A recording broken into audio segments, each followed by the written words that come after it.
So hello दोस्तों, मेरा नाम है आकाश और आप देख रहे हैं ओन जी की यूट्यूब चैनल। दोस्तों आज हम स्टार्ट करेंगे एसएससी एमटीएस 14 जून सेकंड शिफ्ट 2023 के सभी प्रश्नों के बारे में करेंगे जो ज़्यादा पूछेंगे। ठीक है दोस्तों मैं जितने भी क्वेश्चन कराऊंगा सब आपको 100% रियल क्वेश्चन कराऊंगा। ठीक है दोस्तों, शुरुआत करते हैं हमारे पहले क्वेश्चन से। आज का दोस्तों पहला क्वेश्चन पूछा गया था 2011 की जनगणना के अनुसार महिलाओं की साक्षरता दर कितनी थी दोस्तों। तो 2011 की जनगणना के अनुसार महिलाओं की साक्षरता दर 65.46% थी। ठीक है, ये आपको ध्यान रखना है। इसके अलावा बात करते हैं पुरुषों की साक्षरता दर कितनी रही थी दोस्तों। तो पुरुषों की साक्षरता दर 2011 की जनगणना के अनुसार 82.14% रही थी। ठीक है, ये आपको ध्यान रखना है। इसके अलावा बात करते हैं भारत में जनगणना की शुरुआत कब हुई थी। तो भारत में जनगणना की शुरुआत 1872 में लॉर्ड मेयो के शासनकाल में हुई थी। ठीक है, इसके अलावा दोस्तों नियमित गणना की शुरुआत कब हुई थी दोस्तों। तो नियमित जनगणना की शुरुआत 1881 में लॉर्ड रिपन के शासनकाल में हुई थी। ठीक है, ये आपको ध्यान रखना है। इसके अलावा यहाँ से क्वेश्चन पूछता है कि 2011 की जनगणना स्वतंत्र भारत की कौन से नंबर की जनगणना थी। तो 2011 की जनगणना स्वतंत्र भारत की, ठीक है, स्वतंत्र भारत की तो 7वीं जनगणना थी और शुरुआत से देखा जाए तो 15वीं जनगणना थी। ठीक है, आपको ध्यान रखना है। अच्छा दोस्तों, स्वतंत्र भारत की पहली जनगणना कब हुई थी। तो ये हुई थी 1951 में, ये आपको ध्यान रखना है। ठीक है, इसके अलावा दोस्तों 2011 की जनगणना थी ना, उसमें जनगणना आयुक्त कौन थे दोस्तों। तो 2011 की जनगणना में जनगणना आयुक्त थे सी चंद्रमौली, ये आपको ध्यान रखना है। ठीक है, अगले क्वेश्चन की बात करते हैं। क्वेश्चन नंबर 2 पूछा गया था दोस्तों, अरविंद अडिगा की पुस्तक पूछी गई। ठीक है, तो अरविंद अडिगा की पुस्तक कौन कौन सी दोस्तों। तो द वाइट टाइगर है एक तो, ठीक है, और एक है दोस्तों सिलेक्शन डे, और एक है दोस्तों लास्ट मैन इन टावर। ठीक है, इसके अलावा भी तो और पुस्तकें हैं, लेकिन दोस्तों ये मोस्ट इंपोर्टेंट पुस्तकें हैं। ठीक है, ये आपको बता दी मैंने। अगला क्वेश्चन दोस्तों पूछा गया था टोक्यो ओलंपिक 2021 में भारत ने कितने ब्रॉन्ज मेडल जीते हैं दोस्तों। तो टोक्यो ओलंपिक 2021 में भारत ने दोस्तों कुल 7 पदक जीते हैं। ठीक है, इसमें से दोस्तों 1 था स्वर्ण पदक, 2 थे रजत पदक और 4 थे कांस्य पदक। ठीक है, ये आपको ध्यान रखना है। अगला क्वेश्चन दोस्तों पूछा गया था दोस्तों, ये क्वेश्चन पहली शिफ्ट में भी पूछा गया था। ठीक है, सेकंड शिफ्ट में दोस्तों क्वेश्चन रिपीट हुआ। ठीक है, अगला क्वेश्चन दोस्तों पूछा गया था विनेगर, ठीक है, में कौन सा एसिड पाया जाता है दोस्तों। तो विनेगर किसको बोलते हैं दोस्तों। तो विनेगर सिरके को बोलते हैं। ठीक है, और सिरके में दोस्तों कौन सा एसिड पाया जाता है। तो सिरके में एसिटिक एसिड पाया जाता है। ठीक है, ये आपको ध्यान रखना है। इसके अलावा बात करते हैं चींटी के डंक में कौन सा एसिड पाया जाता है दोस्तों। तो चींटी के डंक में फॉर्मिक अम्ल पाया जाता है। ठीक है, ये आपको ध्यान रखना है। इसके अलावा दोस्तों इमली में कौन सा पाया जाता है दोस्तों। इमली में, केले में, ठीक है, इसके अलावा दोस्तों, ठीक है, इमली और केले में कौन सा पाया जाता है दोस्तों। तो टार्टरिक अम्ल पाया जाता है। ठीक है, ये आपको ध्यान रखना है। इसके अलावा बात करते हैं संतरे में और नींबू में कौन सा अम्ल पाया जाता है दोस्तों। तो सिट्रिक अम्ल पाया जाता है। ठीक है, ये आपको ध्यान रखना है।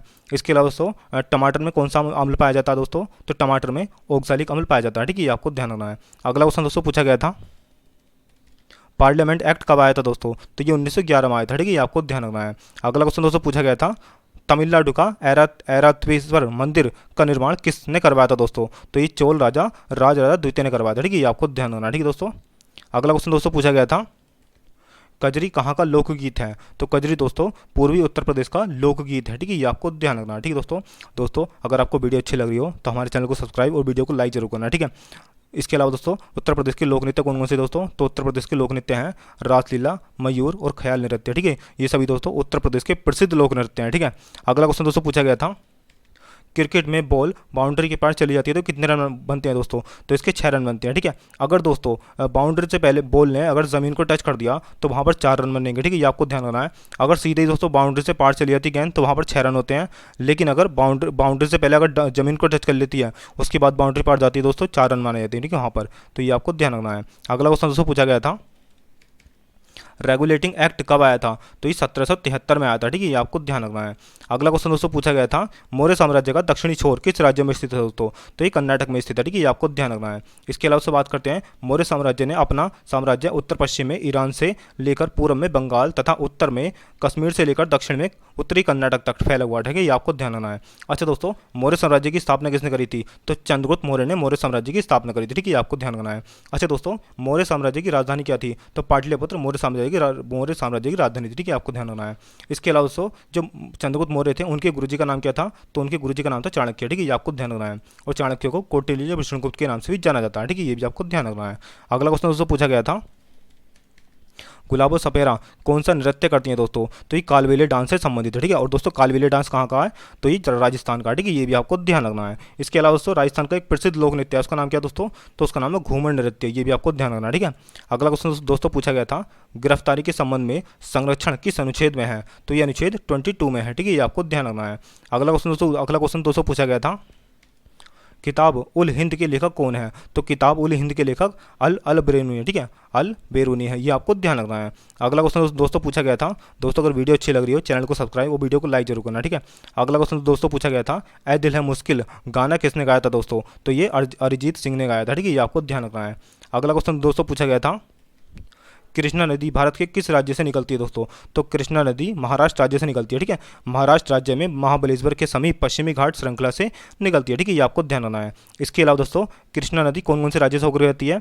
तो कृष्णा नदी महाराष्ट्र, कर्नाटक, तेलंगाना और आंध्र प्रदेश से बहती हुई बंगाल की खाड़ी में गिर जाती है, ठीक है। इसके अलावा दोस्तों कृष्णा नदी की सहायक नदियाँ कौन कौन सी हैं? तो भीमा और तुंगभद्रा नदी, ठीक है, ये सब कृष्णा नदी की सहायक नदियाँ हैं। तो इतना आपको ध्यान रखना है इस क्वेश्चन के बारे में दोस्तों।